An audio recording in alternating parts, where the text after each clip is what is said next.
So as we saw, your movie captures the hidden wonders of nature that are right outside our door. What inspired you to create a film to help people reconnect with nature? Well, I think we have been doing a lot of natural history filmmaking and documentary filmmaking all around the world, in very exotic places like the Congo and Madagascar and Alaska. And we would come home and, first of all, we'd be so glad to get home and watch what was happening outside. But we, when we had kids, we have two children, who the movie is kind of loosely based on. When we had them, we began to see how much their lives were different than ours, with their engagement with screens and iPads and video games. And even though Andy and I are probably the biggest nature nerds you're ever going to meet, we still had frustration that our kids weren't getting outside. And then we discovered the book Last Child in the Woods by Richard Louv. And I think this film was kind of slowly baking in our minds for a long time, and I think having kids, brought us to a new place of urgency with it. But it was reading that book which made us realize that what we were experiencing, which is kind of less of a relationship in the new generation with the world around us than we felt like we had when we were kids, in many ways thanks to the screens.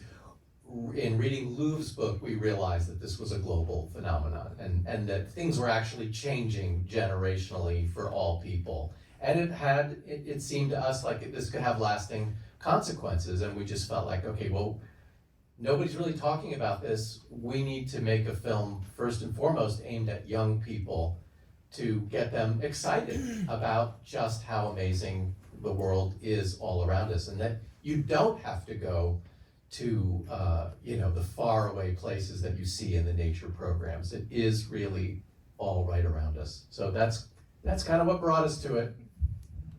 That's great. And that book is amazing. I highly recommend it. We can probably figure out a way to send everyone a link to that.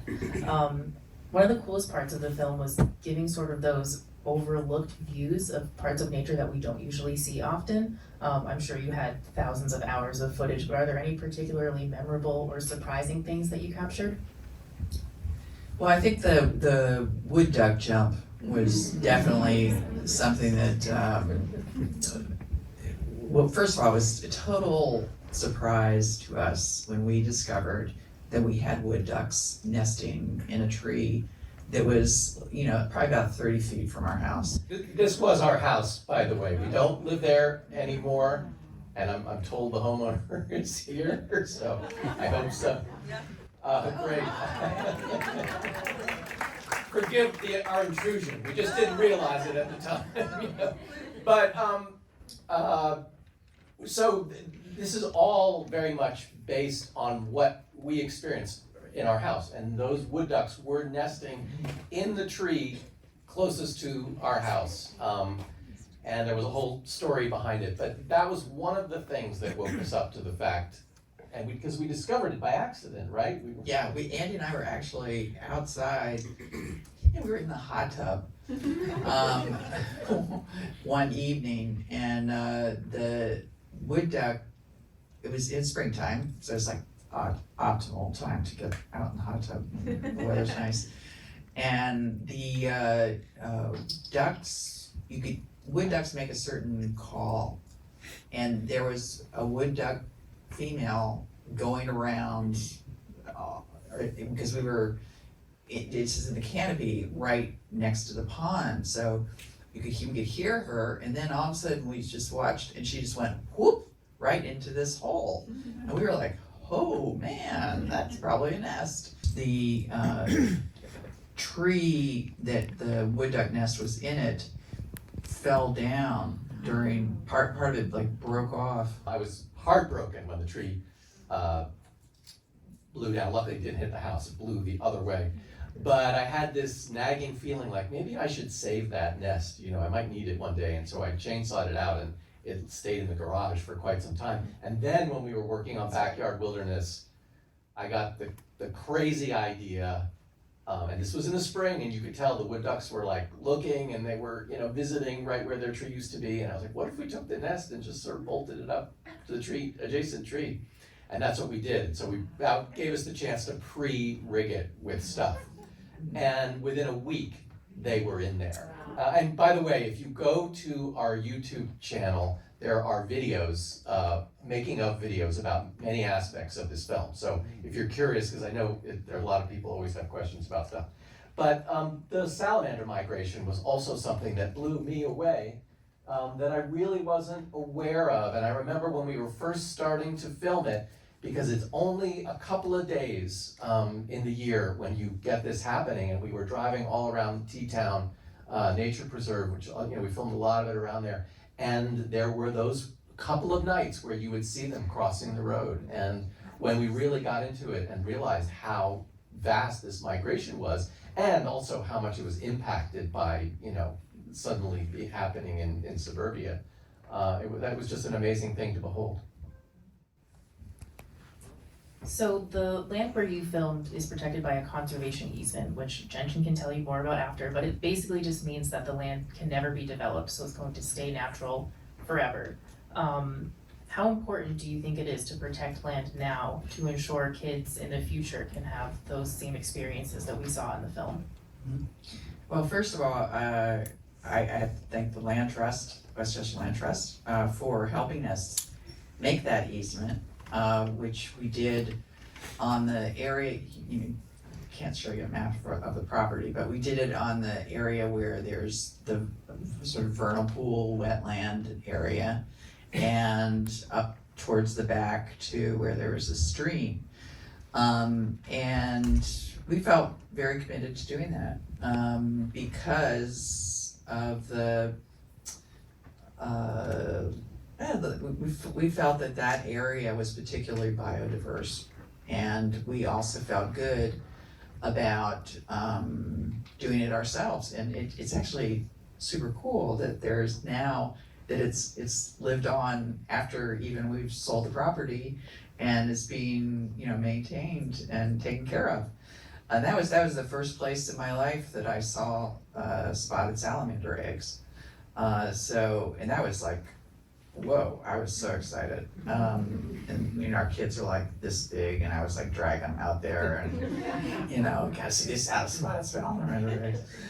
So for me, it's like it's essential that we as you know, as people, just kind of recognize that we need nature, not only for biodiversity but for our own health. And like the current film that we're making, Hardwired for Nature, is really looking at the science about how we need nature for, you know, everything from the air that we breathe to carbon sequestration to you know, even our own physical and psychological health. So it's essential.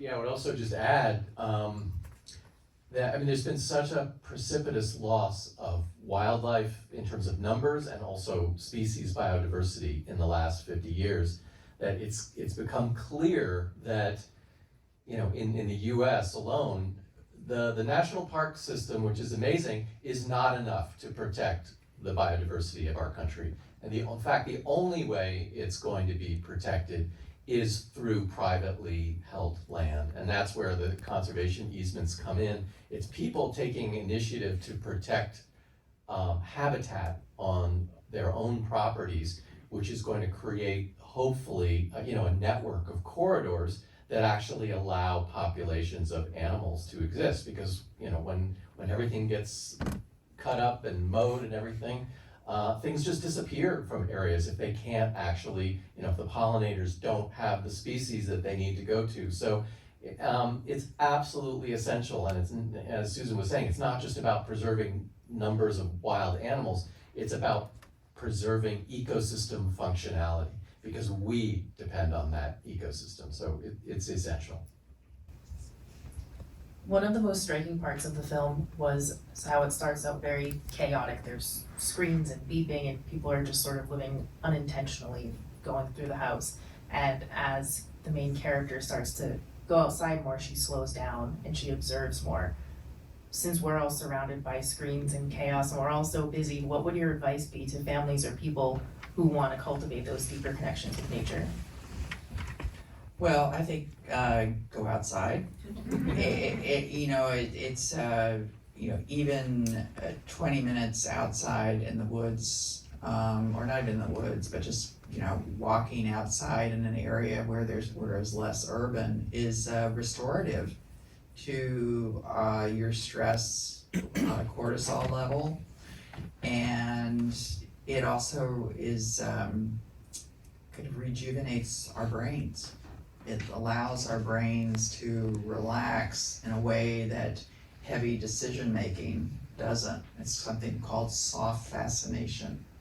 And it's actually one of the things that we get into in our new film is just like how effective having time in nature and just like spacing out in nature. You don't even have to, summit, Mount Everest. We're not talking about that kind of experience of nature. We're talking about enjoying, like me right now. We have one window in our kitchen, and we put in a small pond in our backyard, like a little biodiversity pond we dug this summer, and it has been the most fun thing to watch because, and also beyond that, we put in a wildflower meadow. Tons of work this summer, but it really enhances my experience in the morning when I'm looking out the window because I can watch stuff. I can see the deer going through the meadow easier. I can look at the color of the trees. I probably take a picture at least every day of the changing sugar maples. I mean, That's true. are they? That is true. And I send them to my friends, and they're like, "Oh, there's this. You can just take another nature picture." But it makes me feel good. It makes me happy, and I feel lucky. I feel really lucky that I can have that connection. I really beat Andy out in where my office is. I get the sunroom. I'm in the basement, no windows. And the latest research makes it clear how important it is. It's actually not that you have to, immerse yourself in nature all the time. It's certainly good to do once in a while, but just being able to see it out your window. And there are studies now that have pretty much unequivocally demonstrated that children who go to schools where there are trees visible out the window perform better. They get better grades, they have better concentration. They've now demonstrated that people recovering from surgery are dismissed faster and require less medication if their hospital room faces a view of trees as opposed to a parking lot. These are real things, and now that it's not just tree huggers talking. If you put a portable brain scanner on and you walk down an urban street and then you walk through the woods and you look at those scans, you will see very different things happening inside your brain. The urban settings tend to trigger our fight or flight response. Our heart rate goes up. It's not that doesn't happen in nature, it does too. But in nature, something else happens, which is the recovery of stress, and things come back down. And that's something unique that nature delivers. And so it makes you realize that people who live in places, there are already far too many heat islands in the world that have been created by bad decision making and not feeling that it was important to have trees in a particular area. And so, unfortunately, the disadvantaged are often robbed from the benefits that nature can provide. So anyway, that's a long spiel about the project that we're working on now, just because we're really immersed and excited about it. But I would just say about families and kids, for us, going out in nature with our kids was a bonding experience. So it just becomes like a ritual for us. And I think it wasn't just about what we would see, it was our time together. Because, we were doing battle constantly with smartphones as, parents, young parents. And when we struggled with that a lot when we were making this film, because we were just so frustrated by the experience.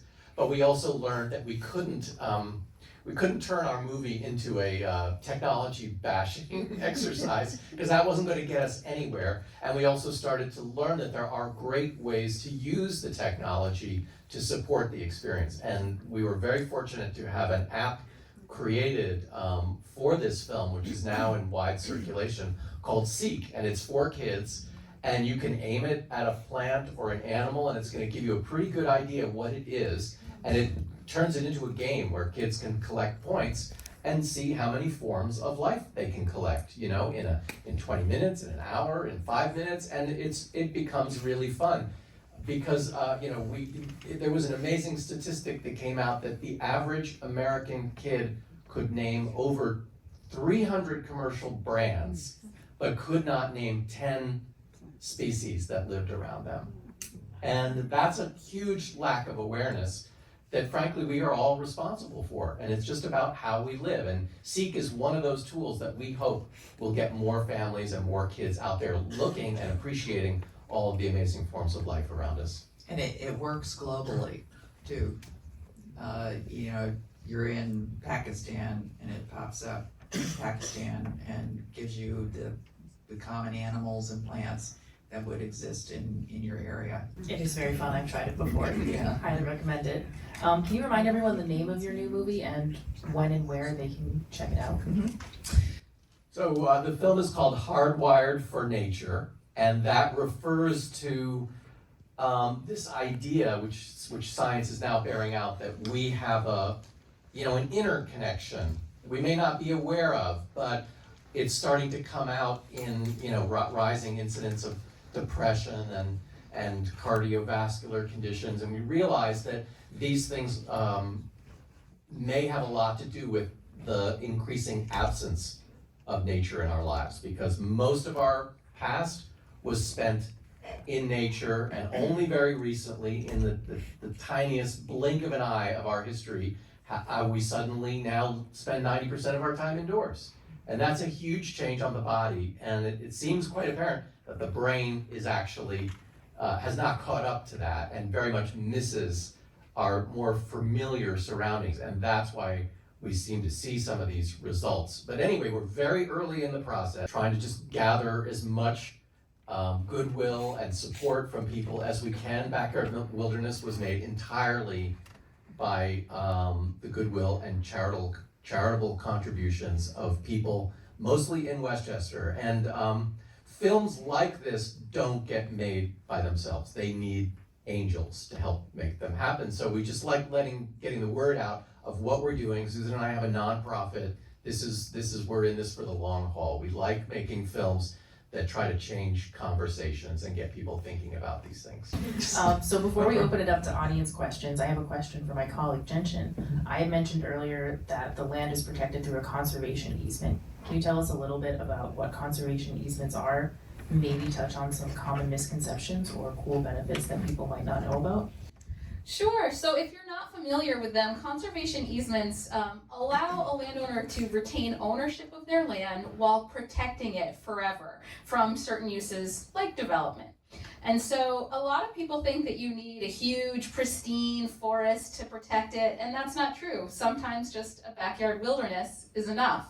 So we don't have a size requirement, and even if there's a house on the property, there's a lot of ways we can work with people to protect their land. A lot of people also think that it means that it has to be open to the public. That is absolutely not the case.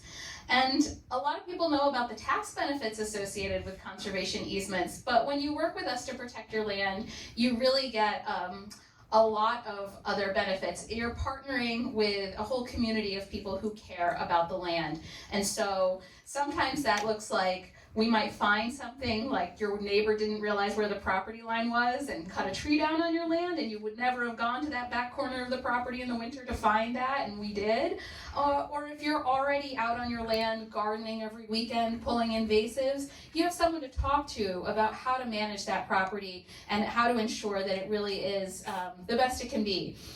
So it's a wonderful opportunity to be a part of this community and really make an investment in land protection and the legacy of this region, so that we do have these beautiful wild spaces and the biodiversity that thrives there for the long haul. So if you're interested in talking about how you might protect your land, or if you know someone who might be, please come find me. I'm happy to chat about easements anytime. Thank you, that was perfect. All right, I think we're ready to open it up if anyone has questions in the audience. First of all, the film is beautiful and the production values are tremendous, so congratulations on that. I was lucky enough to grow up in Western Massachusetts on 75 acres of land as a kid, so when we got off the bus, we basically just went off into the woods and disappeared until it was dark and came home, so I can certainly appreciate the point there. Where is that line where you're trying to preserve what was versus just letting things be what they now are? It is a great question and a thorny issue. I think that letting nature take its course is the kind of thing that was definitely the right thing to do when there was a lot of nature, because nature always had the ability to replenish itself, and if something dried up here, it was actually happening over here, and the species could move over, and that world just doesn't exist anymore. We don't live in a world where we can just let things go, and so we're forced into a situation, I believe, where we have to manage, and that's not always a nice thing to be doing, but we've already cut it all up into tiny little pieces, and there's a tiny fraction of wetlands that there used to be. And if we can agree that wetlands are important, and they are really important, they're important for cleaning for water quality, they're important for all kinds of things, stormwater mitigation, they're important for biodiversity, and biodiversity is important because we need all the plants. That's what actually cleans the water that we drink.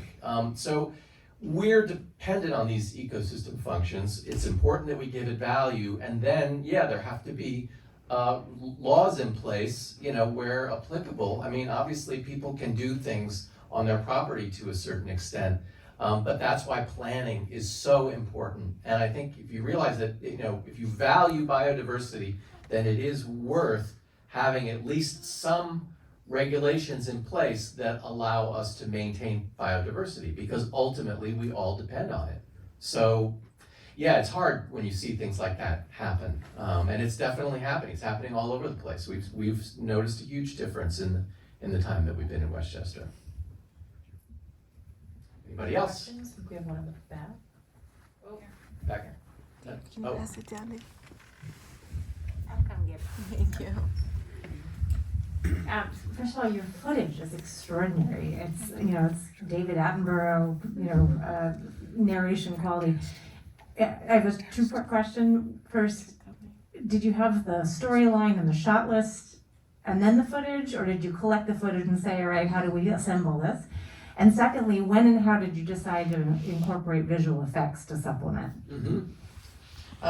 Well, making a film is a collaborative process, super collaborative. I mean, one of the things that we rely on is scientists, because they're the ones who basically tell us where to film some of these scenes, and they also give us advice on what's really happening. So we bring scientists in first to research and figure things out, and then we also there's some playing around with what we're filming. We probably had twice as many animals that we filmed than wound up being in the final story. And we also did not have the fictional thread of Katie's story at the very beginning. In fact, some of you, we talked to somebody out front who had seen, who'd seen an early version of this film when it was called Pandemonium. And that was at a Westchester Land Trust benefit in, we think it was like 2016 or 2015. So that process just took a while. We had a distributor in the giant screen film industry come in probably around 2017, and they gave us a lot of guidance about what works in the industry, and how could we make our film, how could we make as many museums as possible want to program our film.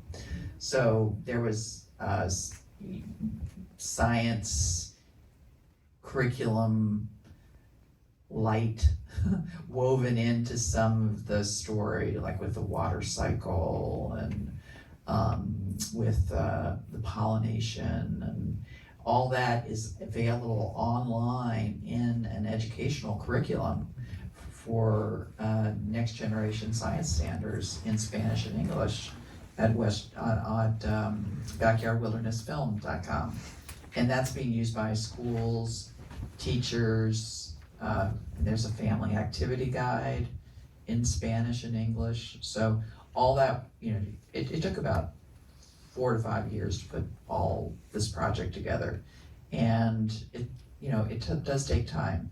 We had to do some of the filming twice over 2 years because we just did not get the salamander laying eggs in the right framing for the IMAX screen the first year. So we had to do it all over again, which is like nights of staying awake and hoping that you catch that salamander laying eggs. I mean, that is really tough.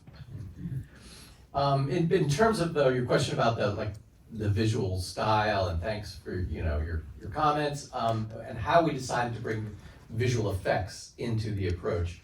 That was a decision that we made after, we were pitching this as an IMAX film, and originally, people, when they heard the concept, they were like, no, that's not an IMAX film. IMAX is for going to the bottom of the ocean or going, to the top of Everest, places where people are never gonna go. And, you're making a film about these common animals, deer and raccoons, who's gonna go see that? And, we kind of knew, we were like, no. We're thinking of, this is the first time you're gonna see it this way. You're gonna be in a wood duck nest, you're gonna be in a raccoon tree den. So we knew we had to film it in ways that were unconventional, and also the demands of making a film in 3D, which is not how it was presented today, but there is a 3D version of it, and that also drove some of the decisions that we made, because you have to get the camera very close to the animals in order to really give it a sense of depth. And so we thought of everything that we could do, and we ended up working a lot with animal rehabbers, people who actually rescue animals that are, lose their homes or displaced or are trapped, because they are unfortunate enough to live in suburbia. That's what happens. But we were able to use those animals. Sometimes they were ones that, we were able to film as they were being released. Other times they were non-releasable animals, and so we created a set where we could get a particular view and try to bring people into their world in a way they've never seen it before. And then when we did the juxtaposition with the human story, that required visual effects in order to bring the animal, what the animals were doing in with this story that we had, written and created with the human family. So, we made a conscious decision that we wanted to give people a new visual experience, and that's how we were going to reintroduce them to these very common animals. We also made the decision not to show the people, to have the people be background characters, really, because we were trying to sort of show you an experience of the world more from the animal's point of view. And it's not till really the end that you get to see Katie's face.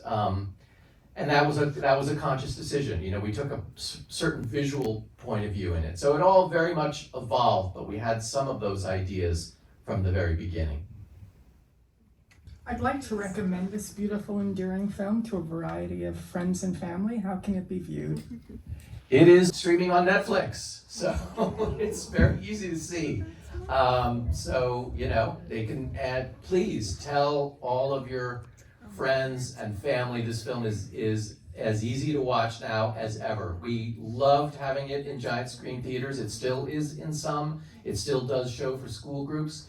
But as of just last August, it became available on Netflix, and people can see it everywhere. It's showing in 8 languages around the world. Wow.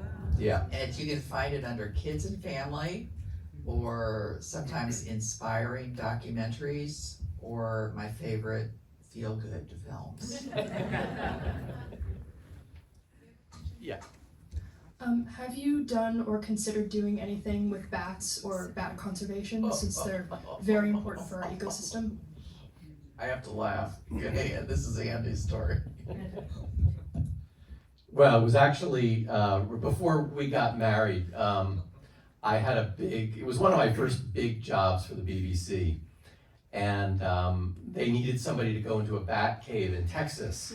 And you needed to be vaccinated against rabies because it's airborne in those caves, because, you know, these are maternity caves where the females all have their young, and there could be airborne rabies. And so I was crazy enough to say, okay, I'll do it, but I had to get a month-long series of shots in 10 days because the birthing season was going to be over. And so I was the sucker that said, okay, I'll do that. And I had to get all kinds of injections, which wasn't terrible, but I had to get my blood drawn every day and FedEx it to the CDC. And there was a scientist there who would check my titer. And then I flew to Texas, and I was all ready, and I was filming at the mouth of the cave, but I couldn't go in until he said that my titer was high enough. And anyway, Susan's family thought I was crazy, but here I was marrying their daughter. Anyway, I think bats and bat conservation is such an amazing story, and I was just filming bats in Ecuador last year for a series that's coming up on PBS. Those are all stories that must be told, and I would love to be involved in telling them, and have been in some cases in the past. I think it's a wonderful subject. There's so many unexpected things in nature that turn out to be so important to everything, and so I feel like we have an endless job ahead of us. Actually, I also, this is one of the things I remember from our backyard when I was sitting outside this summer, and I really enjoy when dusk comes and you can start to see the bats flying around out of the forest. They have a totally different movement pattern than a crow or a bird or anything, and they're really delightful to watch. All right, I think we can take one more question. Looks like we have one, right? Hi, my curiosity has gotten the better of me. I'm curious about the sequence with the mouse that finds its way into your house. Did you stage that? I mean, the way you capture the mouse crawling all around and in and out of the holes and up the wiring, and I was like, oh my God, that looks like my house and the infestation that I found not too long ago. But I was really curious how you captured that, because it's really beautiful. Yeah, so those mice lived in our garage, actually. We had a bit of an infestation there. And so we borrowed them. We figured, they were getting free rent, and we were going to put them to work. Just like our dog and cat had to work in this film, our kids had to work, the mice had to work too. And so we knew that they were living in the walls and stuff. I mean, that's what they do. So we had to get creative, and yes, we built a set. And so we trapped some, and they lived in captivity for a while, and then we introduced them to this set, and they lived in there, and we saw the paths that they made through on the electrical wires and it was set up so that we could film them. So yeah, a lot of crazy stuff like that was done. And again, it was all done in service of trying to bring people into a different world, but a world that is so close by. It's like literally just, cohabitates with us.